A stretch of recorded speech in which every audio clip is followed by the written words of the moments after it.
Okay, Just going to record this, Neil. Apologies. Hope that's okay. sure. If I move forward, can you see that moving forward? Your screen has actually stopped sharing at this point, so for Okay, let's me go at least. back. How's that? Yeah, it's just warming up now. Yes, there we go. Great, cool. So this is what I want to get through then. Brief introduction to what rights of nature is, some of the aspects, core aspects of rights of nature, and then go into rights of nature in the UK. So, what's the rights of nature? It's a new approach to environmental thought, legislation, and activism. I've heard it said that it is the fastest growing legal movement, at least environmental legal movement in the UK, sorry, in the world. The main feature of rights of nature is that nature is recognized as a subject rather than an object, right? So think about any other environmental legislation. Nature is still treated like an object that we've got to properly manage, an object that we've got to properly distribute among our different people, a resource that we have to use. In rights of nature, things like mountains, rivers, forests are treated as subjects. So sometimes rights are granted to nature as a whole, in the case of, for instance, the Ecuadorian Constitution. Quite often, we find nature in the form of particular ecosystems, so particular rivers, mountains, and forests given rights. This is the case in New Zealand. So this person here is a person. This mountain, Mount Taranaki, is a person as of, I believe, 2023. There's also a river and a forest area of forested land in New Zealand that are all persons, and so therefore they have the same rights as persons, right? So they can be protected in law in various ways, right? So there are prominent cases across South America, New Zealand, and now we're seeing them in Europe. So in Spain, a lagoon was given legal personhood a couple of years ago.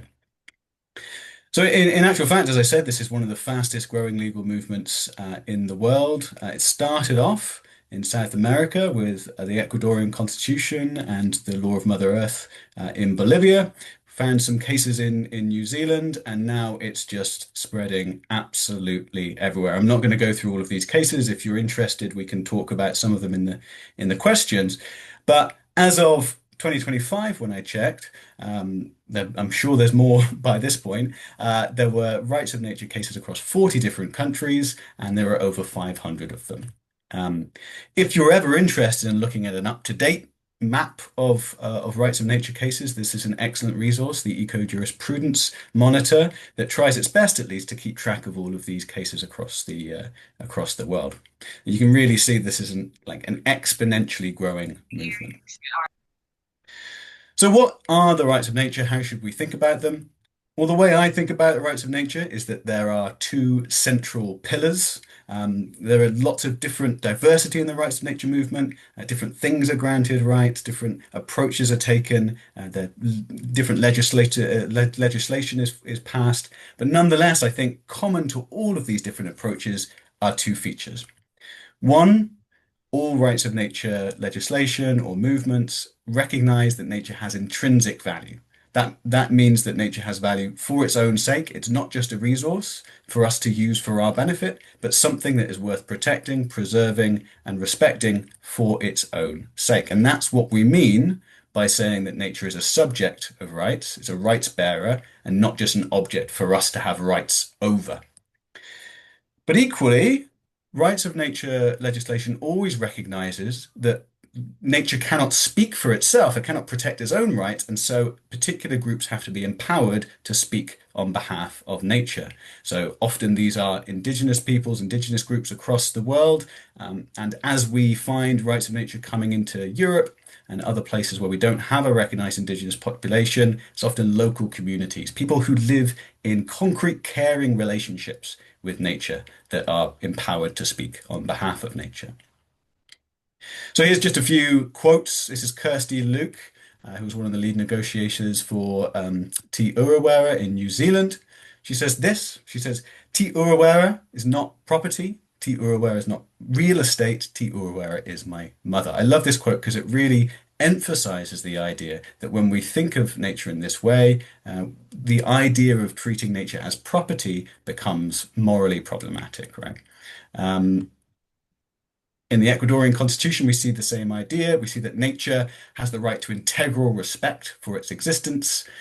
So these are ways of expressing what I express as intrinsic value, the idea that nature has a value that goes way beyond the benefits that we get from using it. On the other hand, the representation pillar, the idea that we need to empower people to speak on behalf of nature, we find this articulated in lots of different ways across lots of different countries. In some places, new guardianship institutions are brought into being. So there are new people empowered to speak on behalf of nature. In other places, new laws are passed so that any citizen can, in principle, take people to court if they pollute nature. But either way, it's local communities, it's people that live in caring relationships with nature that are properly empowered to speak on its behalf. And here we see the Constitutional Court judgment in Colombia that brings these two aspects, the value and the representation, together in this one quote. The court says that the human species is only one more event within a long evolutionary chain that has lasted for billions of years, and humans, therefore, in no way are the owner of other species, biodiversity, or natural resources, or the fate of the planet. So, this is recognizing that nature has a value that goes way beyond our claims to own or use nature. Consequently, nature is a true subject of rights and must be recognized by states and exercised under the tutelage of their legal representatives, for example, by the communities that inhabit it or have a special relationship with it. So that's that representational aspect, a recognition that the people who have caring relationships with nature are best placed to speak on behalf of it. Okay, so the two aspects of rights of nature then, recognizing that nature has intrinsic value, a value and a significance that goes beyond our use of it, and empowering Indigenous groups to represent and speak on behalf of nature. And these two aspects focus not just on nature and not just on human interests, but on the relationship between humans and nature. And this shouldn't come as a surprise, I suggest, because when we think about what rights are, they are kinds of relationships. What do I mean by this? Well, I think we are often told that rights are our possession. We're told that, like, oh, I have a right to this, I have a right to that. The idea we like to treat or like to think of rights as something that we own, something that is ours. But in actual fact, rights describe relationships between people in a moral and legal community, right? So, from a philosophical angle, this is what rights are.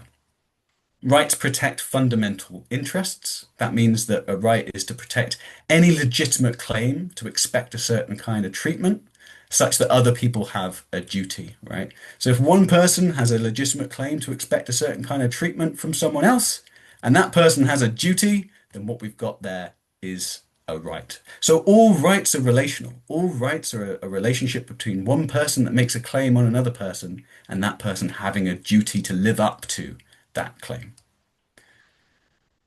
So rights help constitute or helps map the moral and legal community that we live in. That's all a little bit abstract, so let's take an example. My right to life, right? We all have a right to life. That's a human right to life. What does that come from? It comes from a recognition that that's fundamental to my interests. I can't do very much. I can't have a very good life if I'm not alive, right? Similarly to my right to shelter or a right to freedom from pain. But if I just go around saying, "Oh, I've got a right to this, no one's going to listen to me."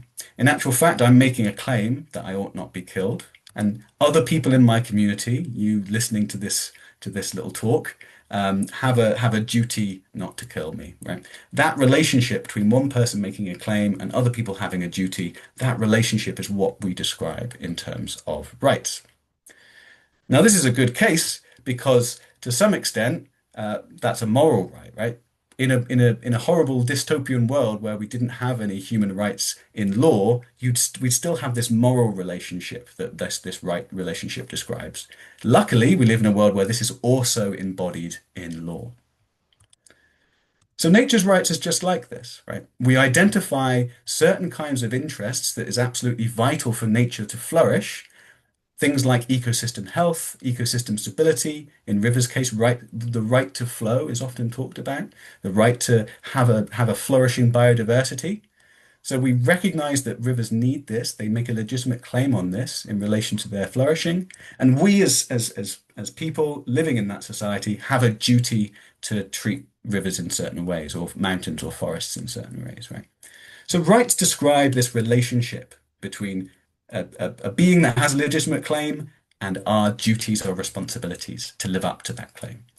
So the important thing about nature's rights then is that nature isn't just a resource, it is welcomed into our moral and legal community. It is something that we owe duties to rather than just seeing it as a resource to be properly managed or distributed. Okay, so summary so far. Rights of nature has two aspects: intrinsic value or non-instrumental value, and a recognition that local communities are best placed to speak on behalf of or represent nature. In this way, rights of nature embodies the idea that the health of communities and the health of nature go hand in hand. And we can think about rights of nature as relationships. Like all rights, rights help us rethink our relationship within our moral and legal community and help invite nature into it. So what's going on in the UK? Well, quite a lot over the last few years. So we can start the story of the rights of nature in the UK with the River Ouse motion. So a lot of the rights of nature movement in the UK has focused on rivers. This is where an awful lot of the activity is, although we'll hear from Nicola in a second, who passed the first rights of forests motion, which is really exciting. But it started here with the River Ouse motion in 2023. The council at Lewes passed a motion recognizing that the River Ouse had rights, and then the local community had 2 years to develop a river charter, which was then recognized by the council, and that was led by a community campaigning group, Love Our Ouse, and the Environmental Law Foundation, and other people there. And this has spawned a whole wealth of councils that have passed additional declarations. So River Loddon was recognised by Basingstoke and Deane. My own council here in Southampton recognised the rivers Itchen and Test. There's the River Medway that was recognised by Wilden. Of course, we've got Nicola on the call. The River Rother was recognised by Rother Council, as well as that Rights of Trees motion. There were more in December, so we've now got 10 councils that have recognised the rights of rivers in the UK just in the last year.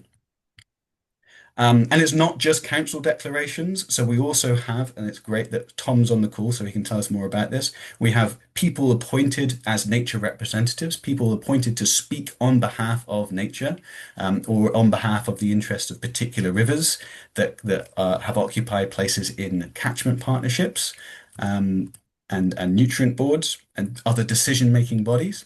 We've got declarations that are purely moral. So every year at Cambridge, people gather to declare the rights of the River Cam. It's a community activity, and there's around 200 to 250 people that come and declare the rights of the river every year. So for some people, it isn't just a legal or isn't a legal movement. It is a moral community building movement. There are really exciting things going on up in Sheffield with the River Don project. They are developing a community engagement platform where you can where citizens can collect information about the health of the river and can actually engage with the river as a kind of a chatbot. That doesn't do it justice, right? But there's a community engagement platform where people can interact and see the health of the river in real time and have power to collect information and to see that information. There's creative projects like down in Exeter with the River X. There was a council of beings where each community member occupied the mindset of a different species that occupied that river. So, beavers and otters and fish and plants, and they got together to discuss what was in the interests of all of those communities along the river. And I could go on about all of these different groups. If you're interested, they're just popping up everywhere. So these are all groups that I'm aware of because they are part of the River Rights Network that I coordinate. So I can, talk about any of these. There are also UK-wide initiatives, such as the Rights of Nature Bill that was passed is being tabled by the Green Party. There's a whole different aspect, which maybe Tom will say something about, nature on the board, where nature representatives are given power within companies to speak on behalf of nature. And there's networks like the River Rights Network and the UK Rights of Nature Network that try and bring these different groups and individuals together to be coordinated. So here's a final little map where you can see just some of the things that are happening in the UK and the groups that are part of the River Rights Network. Okay, I'm going to leave it there. That's me. I'll skip that slide, and here's my contact information if you want to learn more. Amazing, Neil. Also, that logo is so good. It's really, really beautiful. So It's congrats brand on new, and we're that. very excited to have it. It looks amazing. That's fantastic, and what an uplifting and optimistic story to be telling, to see so many communities coming together to ask for rights for nature and rights for their rivers. That's hugely exciting and definitely something I think we'll want to be involved in as UK for Nature. After Neil's fantastic presentation, I'm now going to pass to Councillor Nicola McLaren. So can I hand over to you, Nicola?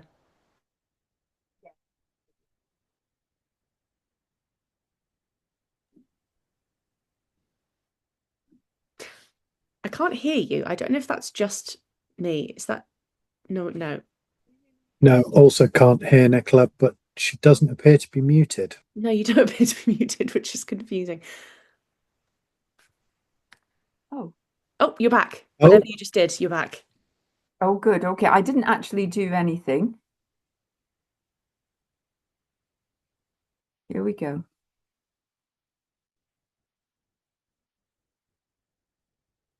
So thank you so much for inviting me to talk about what we've done on Rother District Council.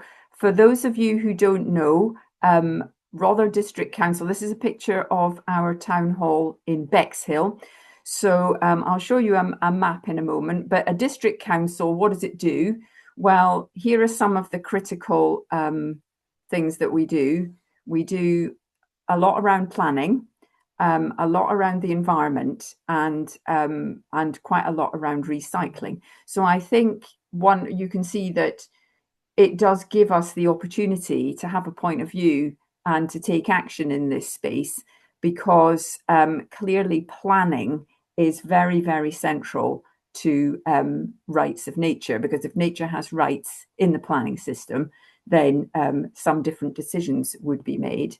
And also on the environment, because that's our job, we biodiversity, nature, and climate emergency are all aspects that are very interesting to us. And I'm just showing you a little map here. I don't know. Can you see my pointer, Roisin? No? Yes, yes, we can. You can. Okay, so here's Bexhill, where I showed you the town hall. So my ward is here. So this is Crowhurst and Catsfield, Ashburnham, Penhurst, and Dallington. Okay, so the reason I'm showing you this is that Rother has such an interesting almost split of its area. So on the one hand, we have a very extensive, very rural area inland, which is very blessed with lots of protected nature. And I will tell you that 81% of the land area here is part of the High Weald National Landscape and is protected. A further 9% is designated as sites of special scientific interest.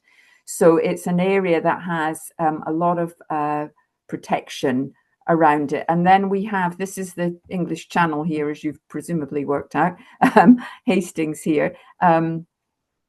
We have a lot of coastal area as well. And you may be aware of the environmental disaster that happened on our coast with the release of bio beads from Southeast Water plant that has caused a great deal of harm along the beach here, along at Camber, and causing a big cleanup there.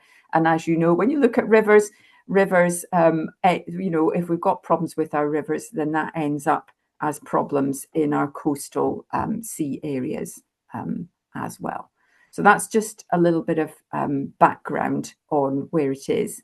So Roisin was asking me at the beginning, you know, how long have you been a councillor? So I stepped forward in April of last year to, I just finished a long career at IBM, so working in big tech, and I approached my local party. I'm a Liberal Democrat, not that this is political at all, but I approached them to say, is there anything I can do to help?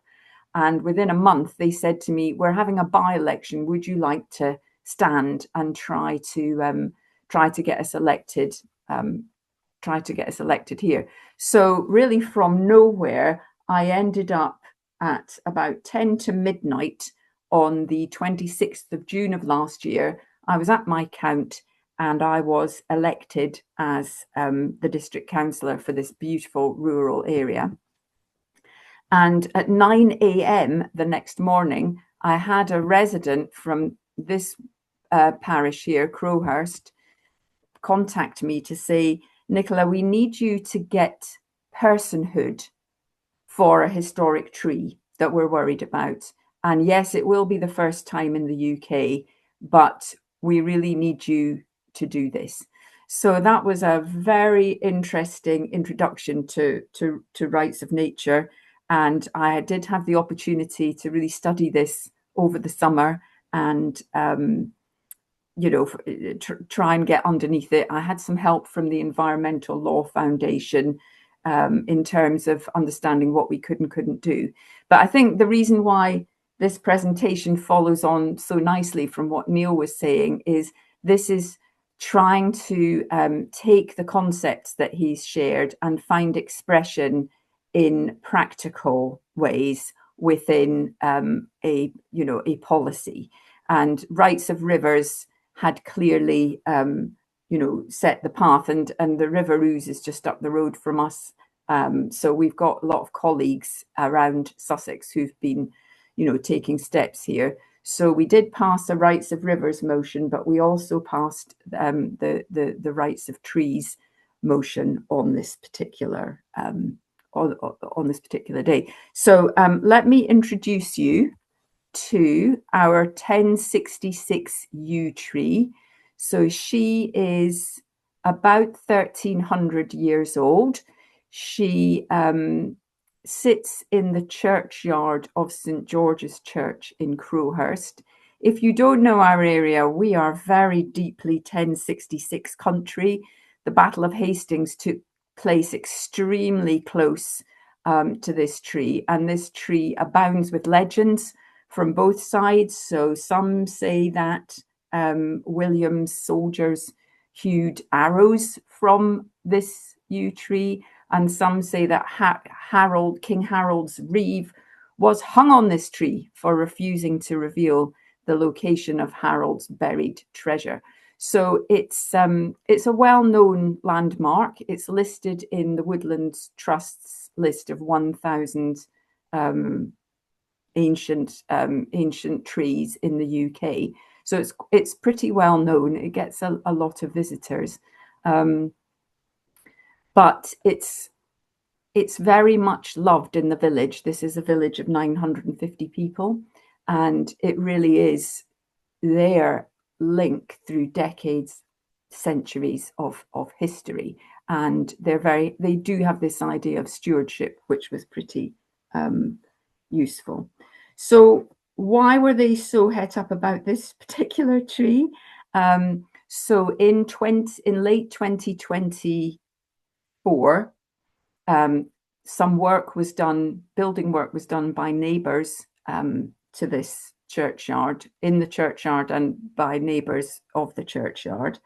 And they fully severed 50% of the roots of a 400-year-old yew tree, and they did cause damage to the root area of this tree.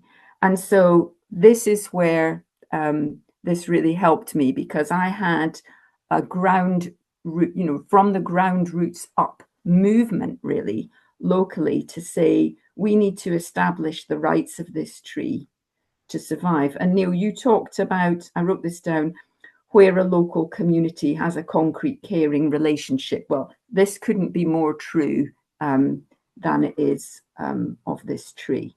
So, so all well and good. As I went forward, I discovered a number of challenges, however. First of all, how do you give rights to a single tree? Yeah, you wouldn't give rights to a single person, would you? How do you circumscribe the rights of trees? So if a woodland is, riven through with pests and needs to be felled to protect trees more broadly, can it have the same rights as this tree? So that still remains a pretty complex area. But what I decided to do was to say, well, look, let's start with heritage trees that pass that test, that there is a local community that has a concrete caring relationship where it is really special to them, and we have that ground roots up. And another objection that I got was, we have such a thing as tree preservation orders. Why aren't they good enough? And maybe everyone here, Roisin, knows what a tree preservation order is, do you think? It's a legal instrument whereby if you think a tree deserves or requires protection, you can have an order taken, and it means that it cannot be felled or touched without approval. Now, I studied the effectiveness of TPOs. I think the problem with TPOs is, even if they have penalties associated with doing harm to trees, it doesn't really help the tree. If somebody felled this one, the fact that there would be a fine associated with it doesn't do anything to help this irreplaceable tree. So, and then I think the other area that I'm coming up against is landowners. And in this case, it's fair to say that the church didn't really feel it needed any help to look after its tree. And you can understand them feeling a bit defensive about people saying they'd harmed this tree that they feel they've looked after since the Norman conquests. So that in moving forward with this concept for trees, we do need landowners who are in sympathy with the idea. And then, of course, I was operating within a political context where the council has people from most parties. Not everybody wants to be seen to be a loopy lefty nature tree hugger person at this particular moment. And so, of course, some people find the whole concept of rights for nature extremely difficult to wrap their heads around.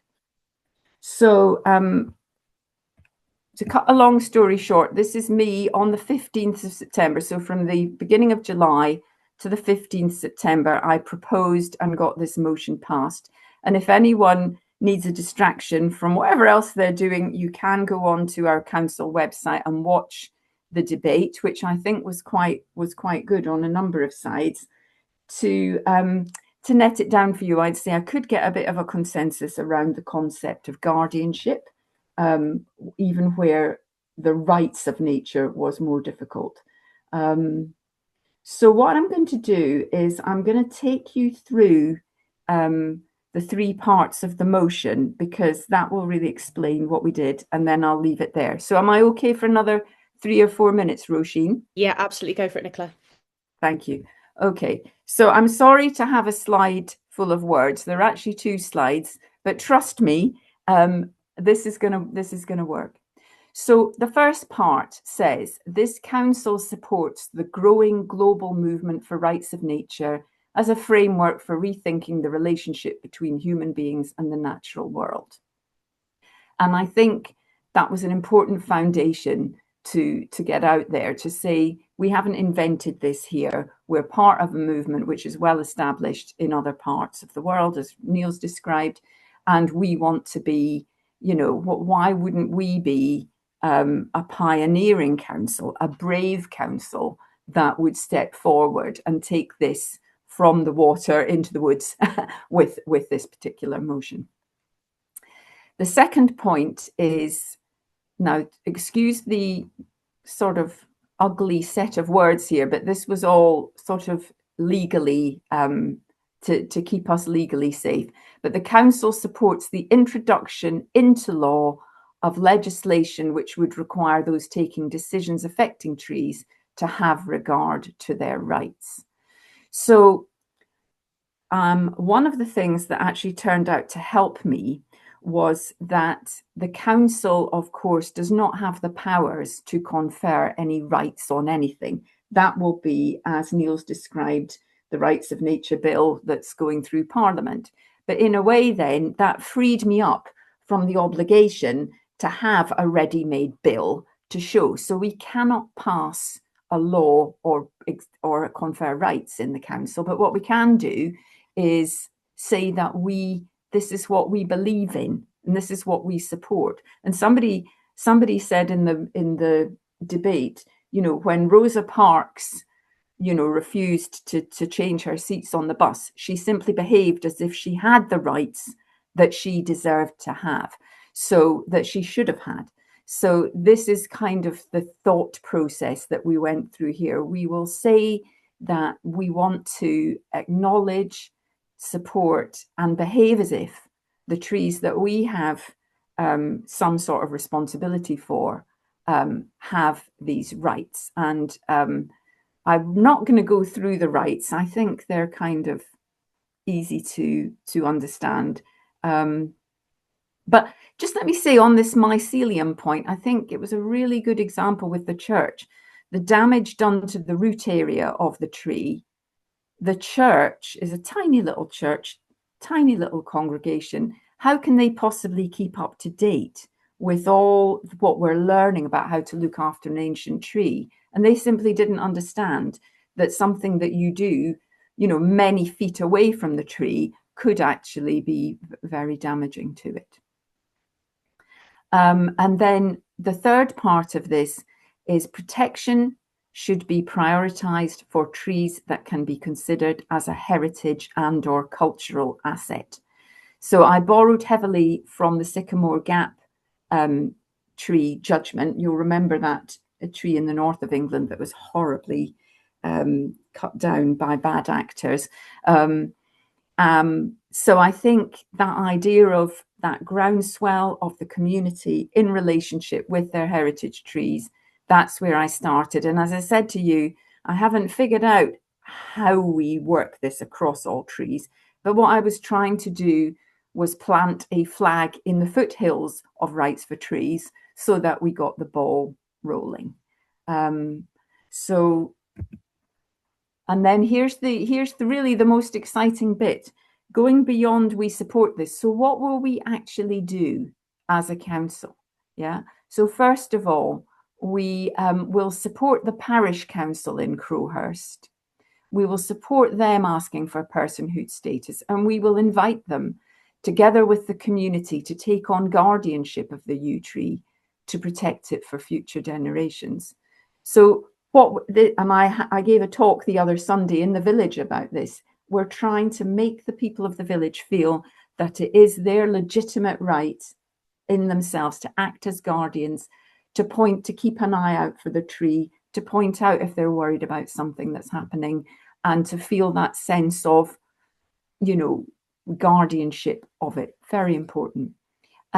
We will consider how to reflect this motion in our revised Rother local plan. So I'm not going to give you a kind of teach-in on planning policy and how you do planning, but just trust me on this. What this is about is reflecting these rights in our local plan, which underpins our planning decisions. So this is the route for these rights into the official process, which makes decisions on planning applications. So that was really exciting. And the same, we will update our climate strategy action plan to reflect the motion.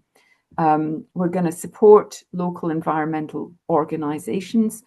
One of them said to us, "You've no idea how much this will help us in our funding applications." you know, to show that the council's behind us like this.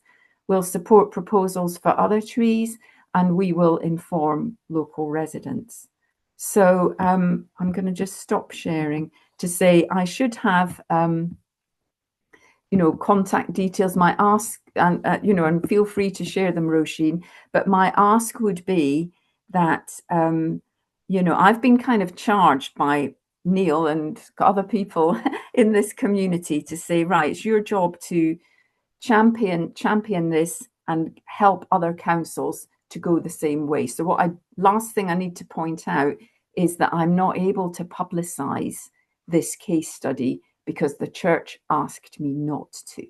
And their argument was that I could attract Sycamore Gap style bad actors to come and do harm to the tree. Now, you may or may not think that that's a big danger, but of course I had to respect their wishes on that. So now I'm on the trail to try and find the next tree or trees that have that same relationship with the community, where the landowner is fully behind it. And then I'm going to try and go, you know, more big bang with the communications around this. So anybody who's got any trees that they can think of where there might be a district council who would be sympathetic to a move like this, where there might be a sympathetic landowner, I'd love to hear from you. So I hope that wasn't too quick a dump, but thank you so much for listening to me.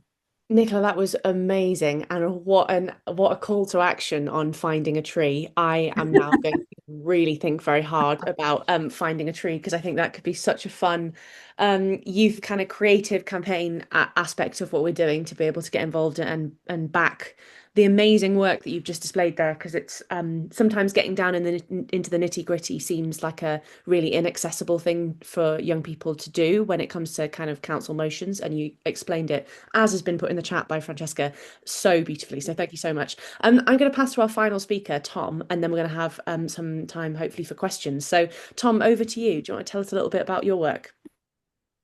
Yeah, thank you very much. I mean, I first just wanted to put a little bit of an offer. I have got some slides and I have got a talk, but if folks are more interested in having a bit of a discussion, I'm also happy to bin the slides off at this point, send them over so people can look through them later, and do a bit of a backwards and forwards, a Q&A. I'm not sure how much time we've got, or if there's anything that people really want to hear me talk about, then I can weight it that way.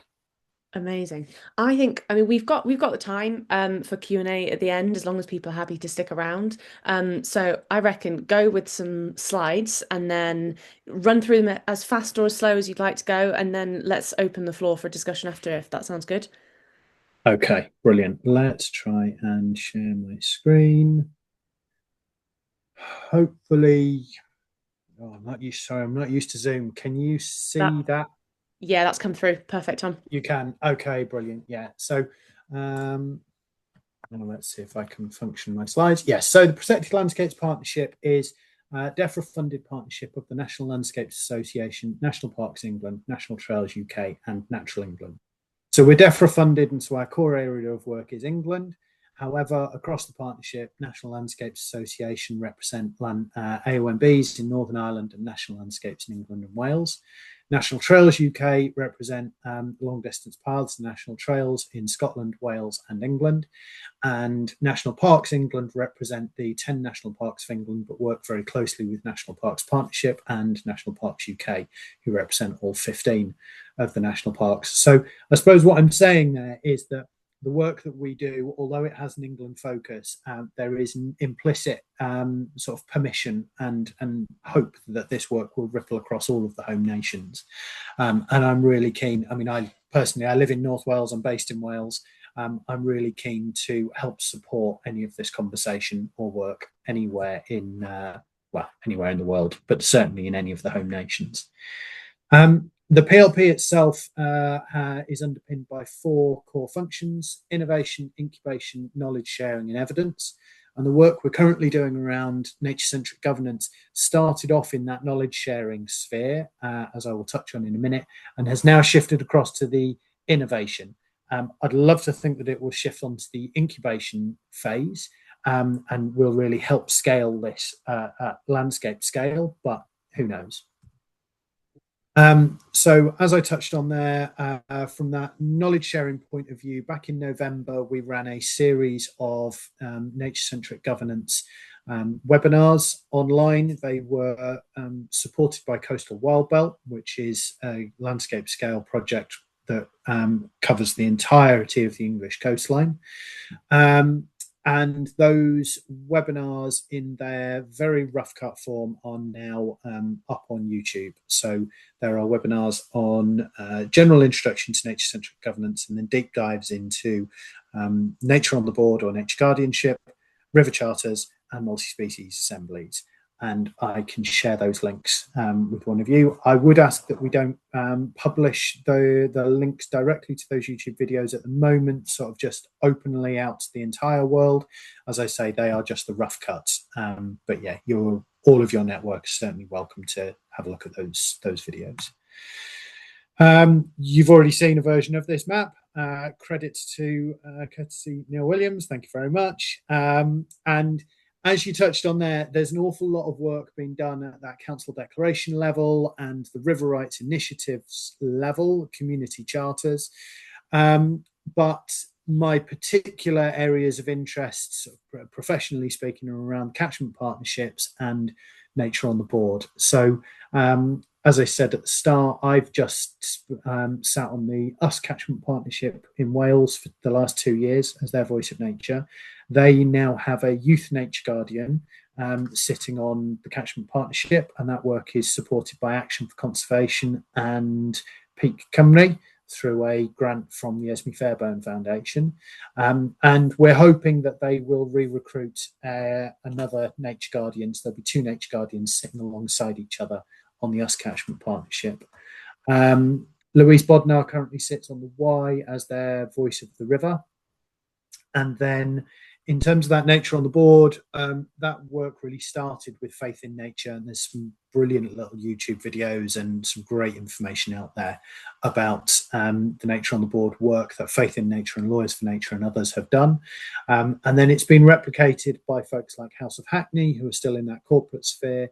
The community interest company that I established, We Are Nature Based, we have a director who is the voice of nature on our board, Thomas Rickard, and he was appointed autumn last year.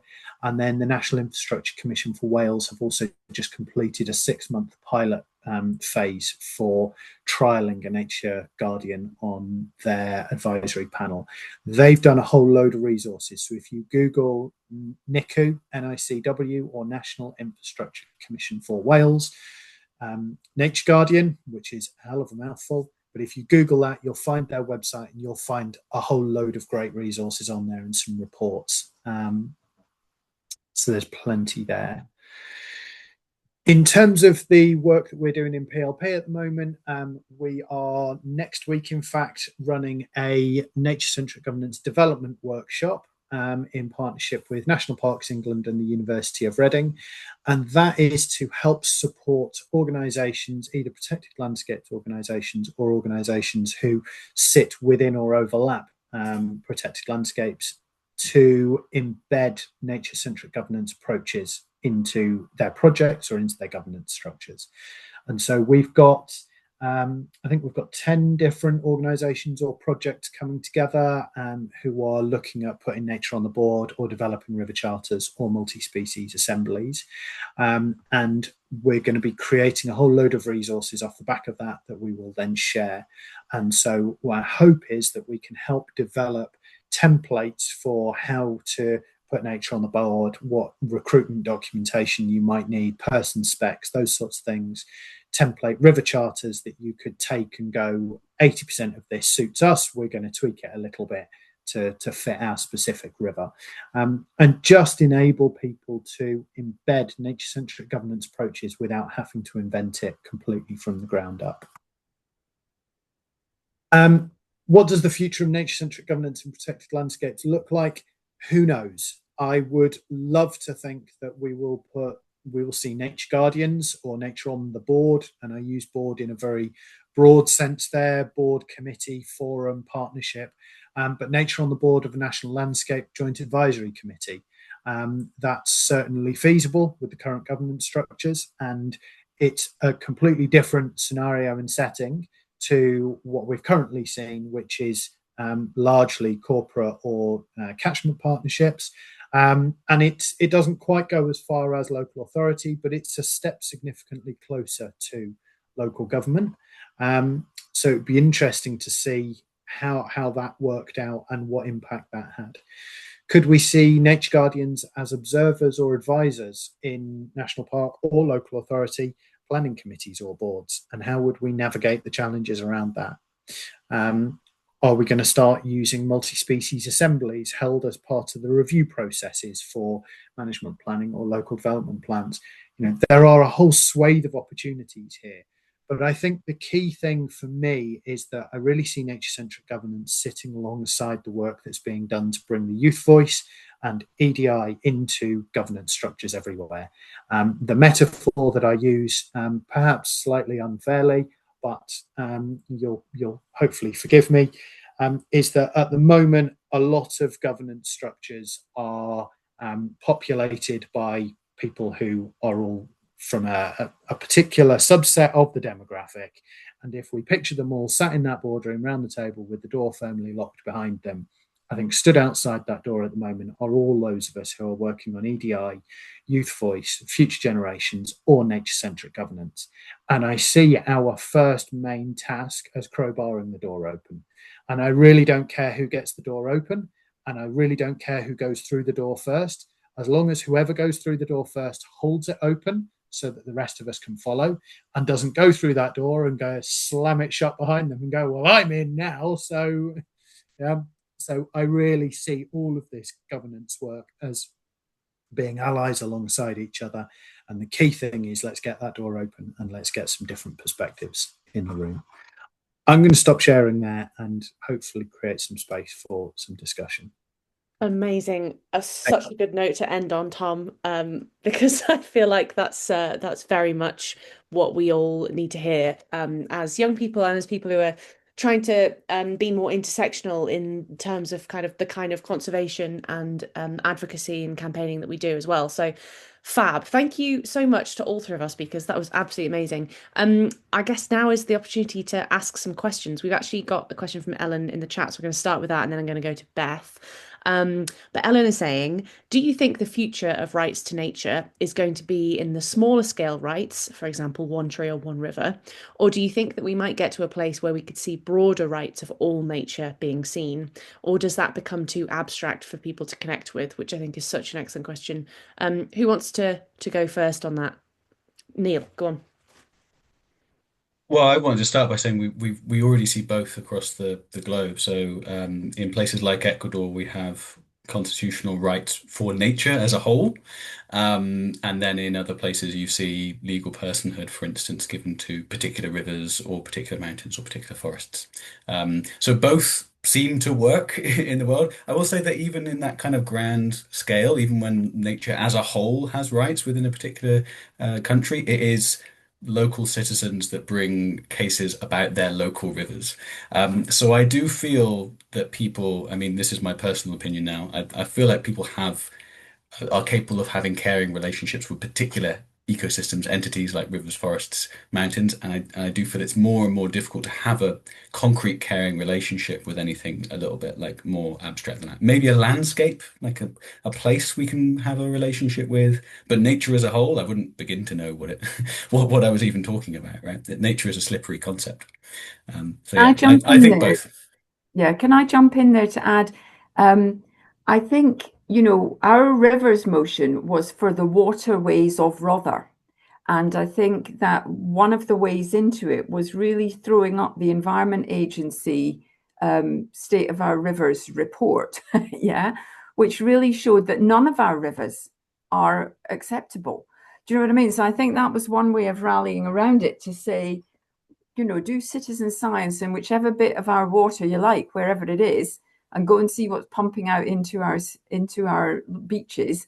So I think I'm hopeful. I'm confident that there will be an appetite, particularly with something like rivers, to take it more broadly. And you may have noticed that rivers don't neatly flow inside political, and organisational boundaries. And so one of the things that we've been lucky about in Sussex is, because we've had a few district councils looking at the same thing, we carefully modelled our rivers motion on the motions of Wealdon, which is our neighbouring district. And we're looking forward to we're anticipating the creation of the new unitary authority, which will be a much bigger authority covering, well, we're yet to discover from the government what the scope of it is, but let's say for argument, covering the whole of East Sussex. And so by doing that, we're trying to make it very difficult for that new authority not to roll up an authority-wide East Sussex rights of rivers and waterways, because they're picking up at least 3 constituent districts that have all said effectively the same thing. So just on a practical level, I think we can get people interested about broader ecosystems, and I think we can get involved in policy that addresses that more widely, just because of the state of the state of the nature across UK, really.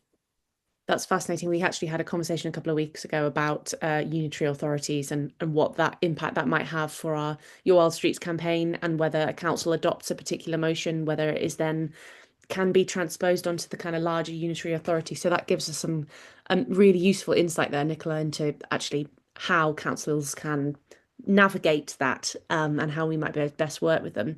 Tom, did you want to come in? I just want to chuck in. I'm very conscious that I have a different perspective on a lot of this to a lot of folks working within rights of nature at the moment, and this isn't because I think that any of those views that are held are wrong. I think I come at this from a different background. So I was an outdoor educator and outdoor facilitator for 15 years. So I spent a hell of a lot of time out in the hills and the mountains and the rivers, taking people out to experience nature. And I have absolutely no legal background or training whatsoever. And I have been a crap academic every time I have tried to engage with that world. And so I think the approach that I come at this from is, I see nature-centric governance as a restorative practice that should be bringing people back to nature and effectively an element of nature connection. So I personally steer away from using any rights-based language at all, and I really talk about bringing the voice of nature into decision-making rather than rights. And I have found using that rights framing quite difficult, especially when working with or trying to talk to farmers.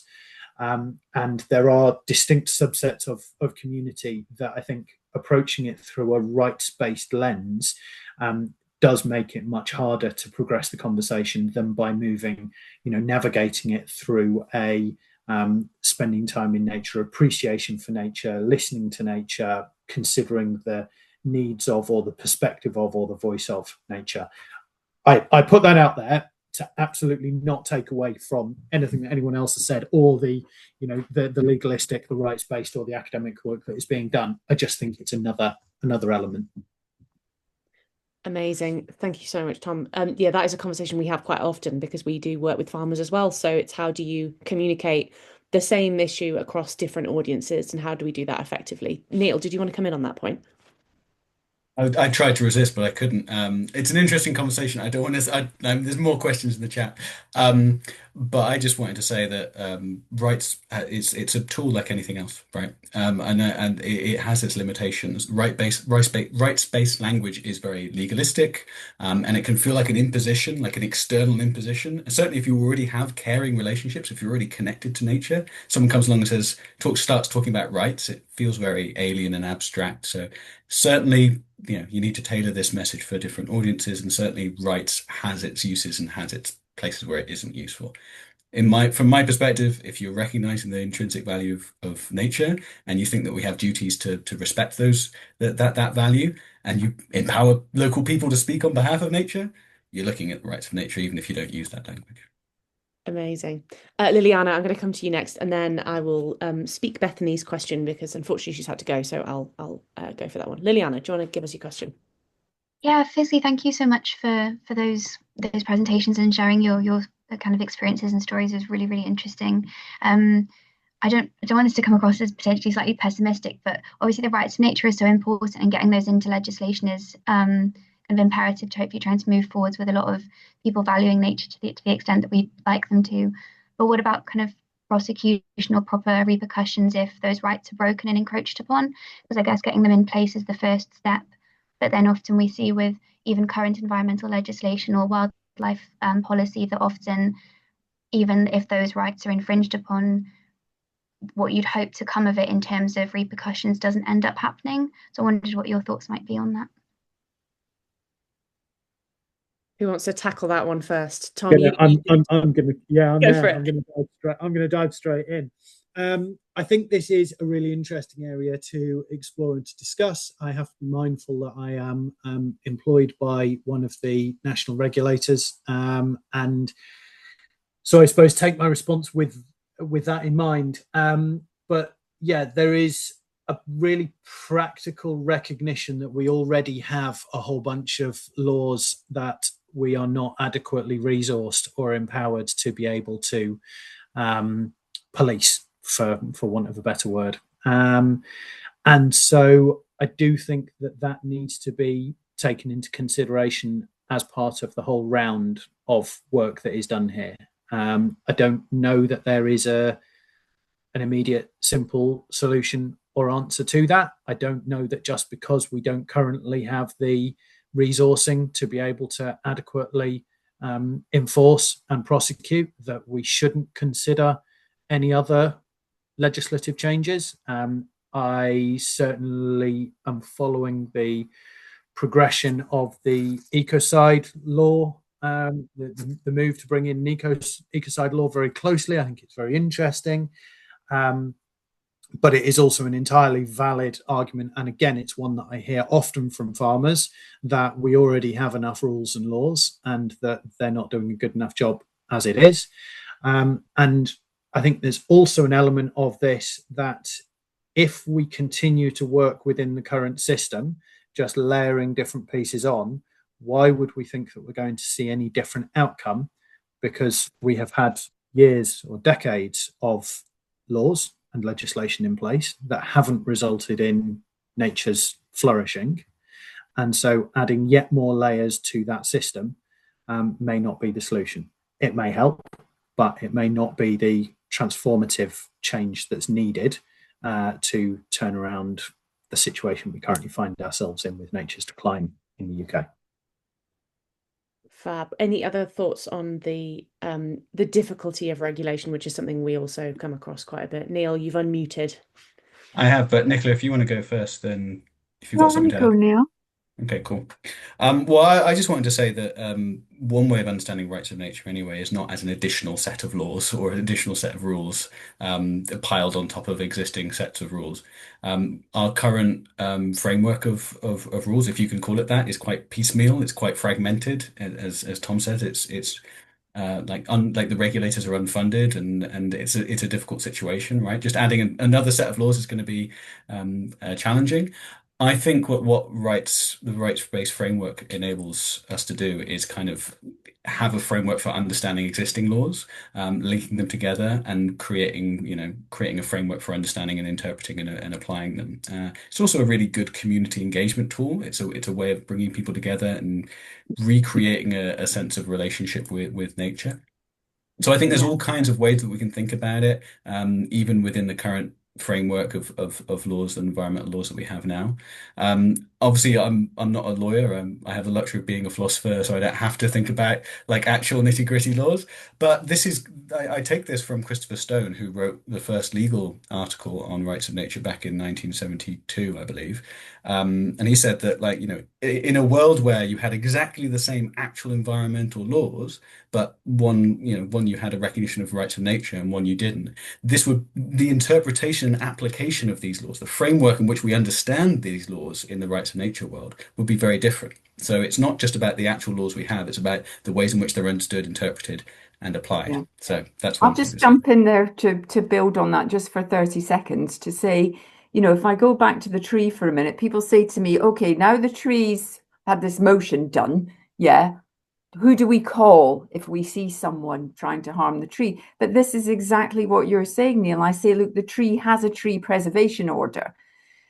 You know, this country is something like 228 out of 240 in the ranking of nature depleted countries in the world. This is what our current legislation is achieving. Okay, so it's actually a really nice little example, I think, is to say, if you see someone advancing towards the tree with a you know, some kind of implement to harm it, you can phone the council because it's got a TPO. So we have the instrument, but it's broadening that base of people and making them feel empowered to pick up the phone and do it instead of walking by and thinking that doesn't look right. And I'd like to think we could, you know, apply that more broadly. I don't think we need more laws in terms of, you know, the ones we've got. I think, you know, if you think back to like the New Zealand example with the River Wanganui or whatever, think of those guardians who turn up to the meetings and make the decisions. Think about the planning process where everybody's got it in their local plan and they can say, hang on a second, the way they've done this development involves, you know, running roughshod over the rights of this ancient woodland here. So what can we do differently? So I think it's not layering on more, it's doing it differently and broadening the base of people who can support it. Fantastic. I am going to give the team one final question. So is there any appetite for the final question? If not, I'm going to take it from the chat. No. Okay, I'm going to take it from the chat then. So, Tom, you've already started to answer this, but I do think it's a really important one from Oliver. How do we navigate the tension between the rights of nature and the UK's planning for the future reforms, particularly when it comes to infrastructure and housing needs? It's a conversation heavily linked to planning and infrastructure, but Nicola, you talked about it in kind of, we don't have the power to turn this into legislation, but how do we think about it when it comes to council planning? Who wants to maybe tackle that one first off? Tom, you've put a bit of something in the chat, but does anyone want to have a think about how it the rights of nature intersect? I can say something on that. You know, I think the idea that building new homes that people you know, that respect people's life, you know, that respect the people who are going to be in them is not in opposition to the rights of nature, because what we need is the kind of developments where the environment of those homes is not only protected but enhanced and built on, because we want people living in these communities to have the very best of rights of nature. And I did hate this, you know, I hated this dichotomy that was put up there. You know, if only we could stop worrying about the bats, we could get some houses built. It's just, to me, it's entirely wrong-headed way of thinking about it. And if you know, I was having a conversation this very day with a developer about bionet gain, and that says that when you make a development, you have to either do things on site that compensate for the building, the harm that you might be doing to nature, or you can buy credits to do them somewhere else, which, you know, we are very strongly in Rother of the view that we really, really want bionet gain to be achieved, you know, on site or near site, because why wouldn't we want our environment to be enhanced and further, you know, invested in, rather than putting that somewhere else? So I don't know if that answers the question, but that's my thought on it. I think it does. It also makes me want to move to Rother, to be honest, Nicola. I'm up in Gateshead. I tell you, our council aren't doing much, so I think I'm going to move down to where you guys are. Neil or Tom, Beautiful, yeah. does anyone want to come in? Yeah, I'm going to chip in that I think that you need multiple lenses and perspectives to adequately respond to this.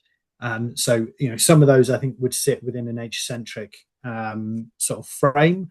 I think some of those less so. So, I think one of the arguments that I don't think we're really landing at the moment, but I think is genuinely, I really do think is quite an important one for us to start landing, is that I think that nature needs to be regarded as nationally significant infrastructure, because within I struggle to talk about this without referring to the Three Horizons model. If you don't know what that is, please go off and Google it. I think it's incredibly useful. But within the current sort of sphere and worldview and ways of working, we have to accept and acknowledge that there are systems and processes in place that we have to work within. And within those, things that are nationally significant infrastructure get a bit of a trump card. And it's sort of like, this is so important that we're kind of going to do it anyway. Well, do you know what? What's more important than air that is actually safe to breathe and water that we can drink and temperatures that are livable? And nature provides all of those. And so I think there's an element of that. I think there's also a much more local and personal level, a much more nature-centric, sort of nature-connected perspective, that if we were able to build a deeper connection with nature for everyone, at all levels and all ages, then I think we are less likely as a society and a culture to make really bad decisions that ruin nature. And so I think it shifts us further away from this tension. I think if we were practically able to build housing developments that allowed people to have genuine nature connection and see the benefits of, Lewis County Council have given planning permission on what looks to be an incredible housing development. It's worth Googling and having a look at it. It's got different units for people of different age sort of structures, so it's much more community linked. It's got genuinely sort of active travel opportunities built into it. It's got nature built into it. It's got really good quality suds and spaces for growing and all of those sorts of things that we would all love to see in a housing development. Well, do you know what? At the moment, housing developments are generally done on an economic basis. But if we're able to skew it and start valuing those multiple benefits that you can get from a much more holistically rounded housing development coming out, then this tension that we're talking about is greatly lessened. And so I think there's just so many layers to this, and we exist within a world where things are really binary and people want really binary yes, no answers. And I'm sorry, but we've got to sink our teeth well and truly into the nuance and the grey and the middle ground. And we've got to, go and have a look at the third horizons. We've got to be working in the first horizon whilst also working in the third horizon and, H2 plus and minus all at the same time. Amazing. Tom, thank you so much. Neil, do you have anything, final words to add? Go on. Yeah, so I mean, this also addresses a little bit Bethany's question earlier in the chat. So I'm not going to add anything more concrete to what Nicola and Tom have said, which is both excellent, right? Just to say that even in a world where nature has rights, that doesn't mean that nature has absolute rights. So one, humans have rights, but we still employ humans. We still, as long as we employ them fairly and properly pay them and give them workers' rights and everything, right? As long as we give them fair treatment, then we can still employ them. In the same way, you can still use nature, but rights place barriers and moral and legal barriers as to what counts as good, fair use of nature and what counts as exploitation, right? So that's one thing. Like, we're not entering, even if a world with rights of nature, we're not entering a world where we can't use nature, right? It's about properly using nature, understanding it as having claims upon us as just as important as humans, along the same lines anyway. And then on top of that, I was just going to say that in a world where we have rights of nature, we have representatives that are empowered to speak on behalf of nature. Then those decisions around planning and infrastructure, if there's a representative of nature in that room, nature has a seat at the table. Its interests can at least be taken seriously. It can be part of the conversation, rather than it being considered immediately as a resource for our use. It's at least its right to part of the conversation about what should be done. So that's all I wanted to add. Amazing. Oh, go on, Tom. I want to add one sentence to that. Something that really blew my mind was that by putting a non-speaking observer who sits with the rights of nature as their role into the room, it positively changes the decisions and the outcomes. So you don't have to have full-blown rights. You don't have to have somebody who has a veto or a vote or even the right to speak. By purely putting a nature guardian silently in the room, it changes the way decisions are made. And so it's like Councillor McLaren said earlier on, Rosa Parks didn't wait for the rights to be given to her. She just behaved as though they were there already. And that's what we have to start doing. Behave as if we're going to just go through life assuming that we're going to make decisions that are good for nature. And that assumption and that perspective will shine out from you and will alter decisions. Tom, I heartily agree with you. And I think that, you know, don't underestimate the power of language here. Just using the language of it. And I, you know, in our council chamber, every so often I just find some reference to it, or just normalizing it and making it a concept that people are used to hearing and stopping it being so strange. Don't underestimate the power of that. What an amazing and optimistic end. Thank you so much to all three of you, Nicola, Neil and Tom. That was absolutely fascinating and such a thorough and comprehensive look across the spectrum of opportunities for thinking about the rights of nature, from a kind of philosophical perspective to a tangible partnership perspective to on the ground, what does it mean for the trees in our local area or the rivers that we care so much about. Thank you for attending. Thanks for spending your time with us as per usual. I think we hit 42 people, which is our largest attended webinar for a while. So huge appreciation for you all coming along and for our speakers as well. Thank you so much. Recording will be up on a private link on YouTube, and yeah, see you all soon. Thanks everybody. Thank you so much. Bye everybody. Thanks everyone.